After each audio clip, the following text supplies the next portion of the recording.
Hey, salut tout le monde, bienvenue à Question Auto. Matt est vraiment heureux parce que vous le savez, j'aime les camions et là présentement, je suis assis à l'intérieur du nouveau Silverado. Je dis nouveau pourquoi? Ben c'est simple parce qu'on a fait un redesign tout simplement de celui-ci. La mise à jour majeure, c'est à l'intérieur qu'elle se passe.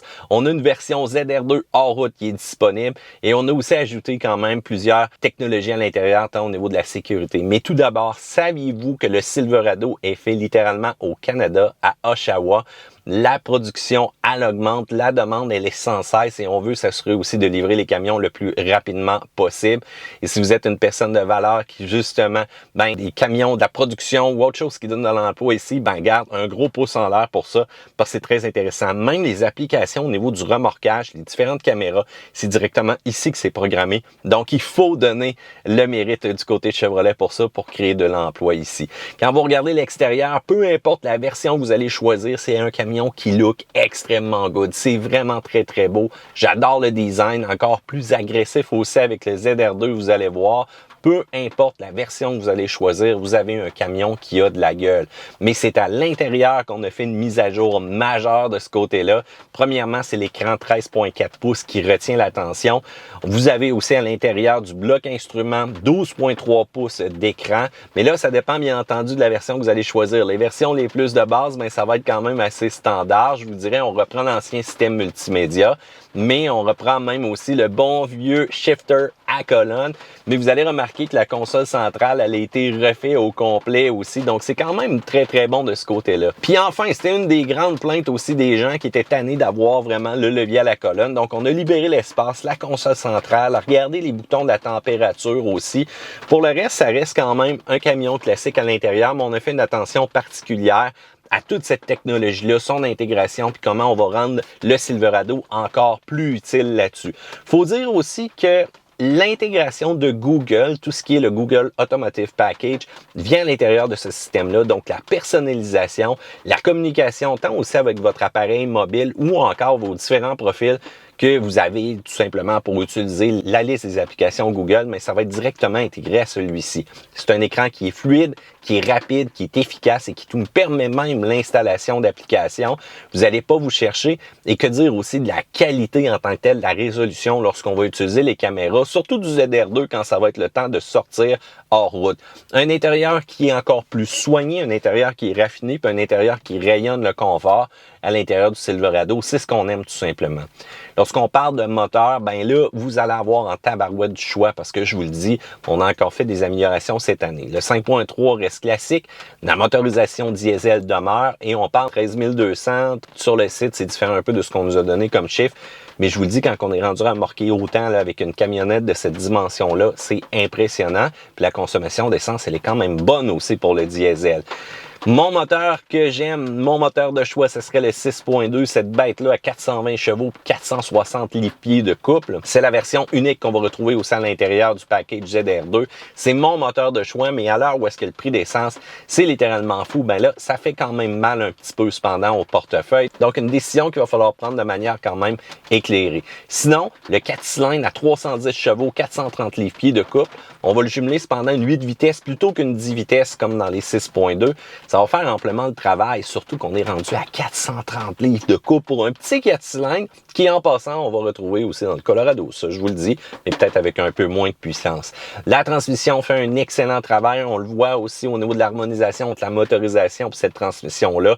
On a fait quand même très attention. Comportement routier, peu importe le choix du camion qui va rester quand même silencieux, un petit peu plus bruyant que le 6.2 cependant, qui va rester un confort de camion, mais c'est là que la personnalisation va venir jouer un peu sur celui-ci, parce qu'un confort routier d'un custom, c'est pas du tout la même affaire qu'un ZR2. Ça reste intéressant, mais surtout, il faut bien choisir votre camion pour la vocation que vous voulez. Le ZR2, regardez-moi ça, c'est un camion qui est littéralement agressif. J'aime ça, ça a de la gueule. Et que dire aussi des lignes d'échappement bord là qu'on avait mis sur ces véhicules-là. On appuie. Écoutez-moi ça démarrer.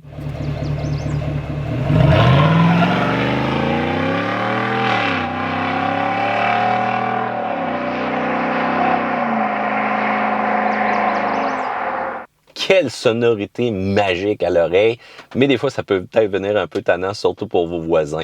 Ce qui fait aussi le cœur d'une version ZR2, c'est non seulement qu'il est surélevé, c'est non seulement qu'il y a des pneus de 33 pouces aussi, quand même très agressifs, pneus qui n'arborent pas le flocon cependant, faut faire attention à ça. Ça va vous prendre un bon set de pneus d'hiver.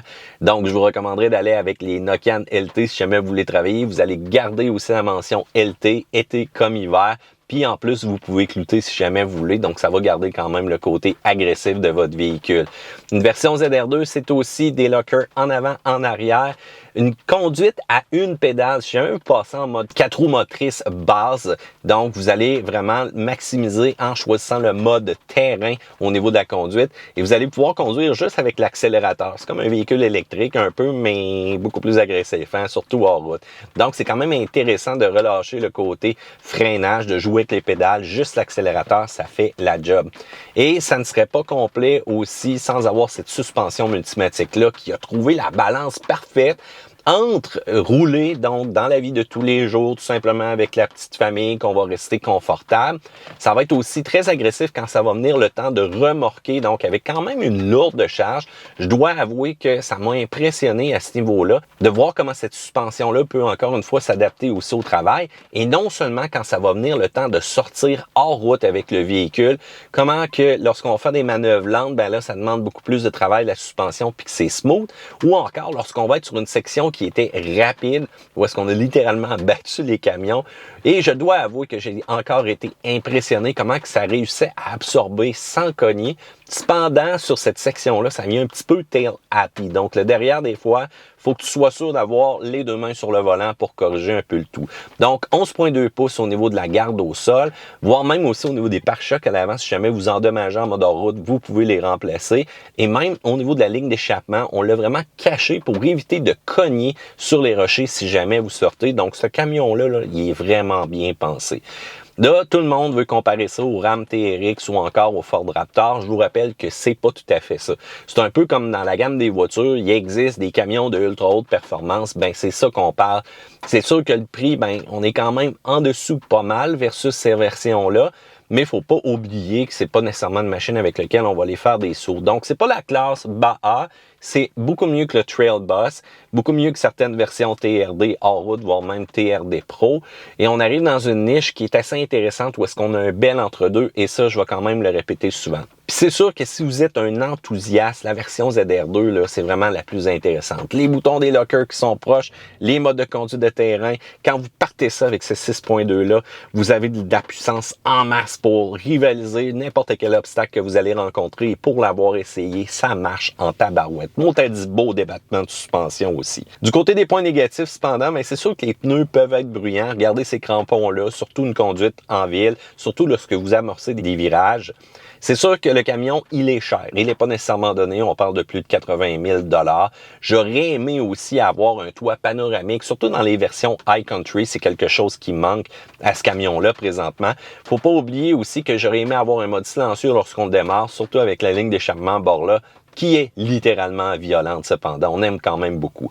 L'autre chose qui manque, ben, c'est la configuration avec une caisse longue. Ces options-là devraient être disponibles, surtout le ZR2, parce que les gens, des fois, aiment traîner leur machine, puis ça prend une grande caisse. Ça aussi, vous avez été nombreux à me le dire. Du côté des plus, ben, encore une fois, toute la personnalisation qu'on peut. La ligne d'échappement revient aussi quand même là-dedans. Le fameux Super Cruise avec un mode remorquage va être disponible. Vous allez pouvoir avoir une conduite main libre sans absolument rien toucher, puis avec votre remorque en arrière. Tout ce qui est le côté caméra transparent au niveau de la remorque aussi, c'est un gros plus. Le look, la balance aussi au niveau hors route, la fonctionnalité du panneau en arrière et j'en passe. C'est vraiment une camionnette qui est extrêmement bien balancée puis qui va réussir à se démarquer sur le marché. C'est pas pour rien lorsqu'on combine Chevrolet et GMC, ben qu'on va réussir à se placer encore plus haut dans les ventes. Et j'ai hâte de voir ce que GMC va amener de nouveau cependant, parce qu'en rehaussant le Silverado comme ça, je vais vous le dire tout de suite, la marche, elle est quand même haute. Une chose est sûre, Chevrolet n'est pas en train de chômer avec les camions. Pourquoi? Colorado s'en vient très bientôt. Je vous le dis, ça va être le 4 cylindres seulement. Peut-être un peu moins de performance que celui-là dans le Silverado, mais ça va rester quand même intéressant selon moi. Faut dire qu'on a un Silverado Bison qui s'en vient. On a un Silverado électrique, donc on chôme littéralement pas avec toute cette mode-là de camion. Et j'ai hâte de voir justement la version électrifiée. Pourquoi? parce que ça va être puissant. Puis je vous le dis, là, si vous ne l'avez pas réservé, ça a l'air qu'on est à 2 ans d'attente. Mais du côté de Chevrolet, on regarde comment on peut aller rapidement pour justement livrer encore plus de ce côté-là.